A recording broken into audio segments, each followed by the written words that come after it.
It is time now to let it rip. A small town in Saginaw County that most people never heard of. I never heard of it. Making headlines, though, because of a controversy surrounding the village's police department. Oakely is home to about 300 people, but the police force has nearly 150 police officer reservists, including prominent professionals from Metro Detroit, even Kid Rock. We're here now with Philip Ellison, the attorney who had been looking into this Oakely Police Department and their funding for years. He's seeking more transparency from the department.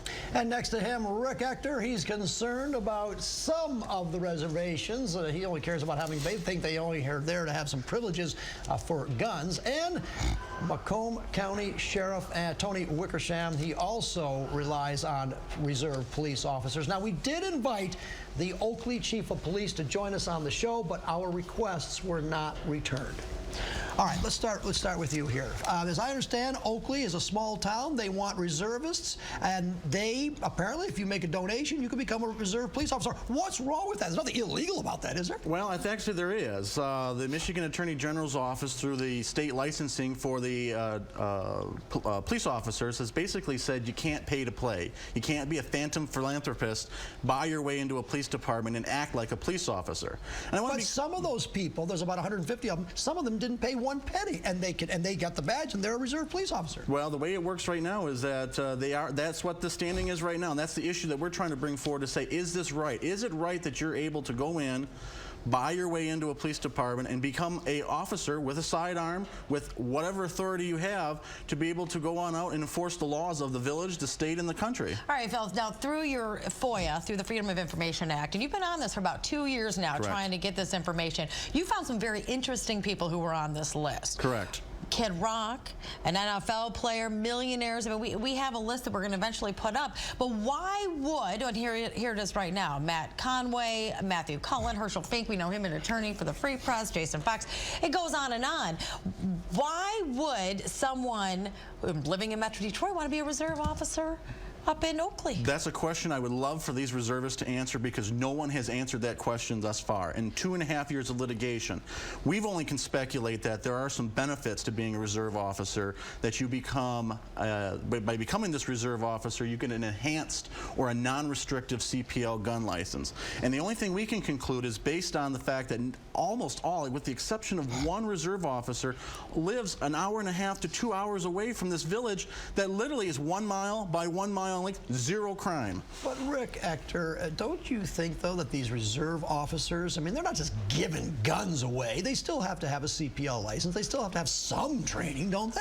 Well, to even get the exemption, you have to have a pre-existing concealed pistol license. The issue really becomes for ordinary law-abiding citizens who've jumped through all the hoops, dotted all the I's, crossed all the T's, who got their concealed pistol licenses, and we're forbidden from concealed carrying firearms in these gun-free zones specified in MCL 28.4250. So it's really a slap in the face to law-abiding gun owners who've done the things the correct way, and we can't carry guns here. And especially when you consider that these certain individuals are alleged to not have to perform any duties and haven't gotten any special treatment, that's right. A compelling case to outlaw or to repeal these gun-free zones that CPO holders can't carry in. Well, yeah, Sheriff, I mean, what about the training? I mean, we have reserve officers here. I'm not sure how many are out there patrolling, but they haven't had any training. They're out there with a gun. Well, again, I can't speak for each one of the local municipalities, and I can't speak on the Oakely situation. And again,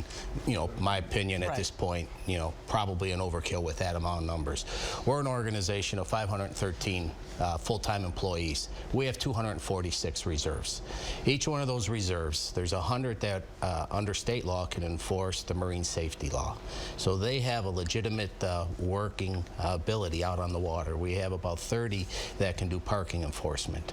We have a motor unit, a bicycle unit, an ATV unit, an air unit. We have individuals that become part of the sheriff's office. We use them as a force multiplier.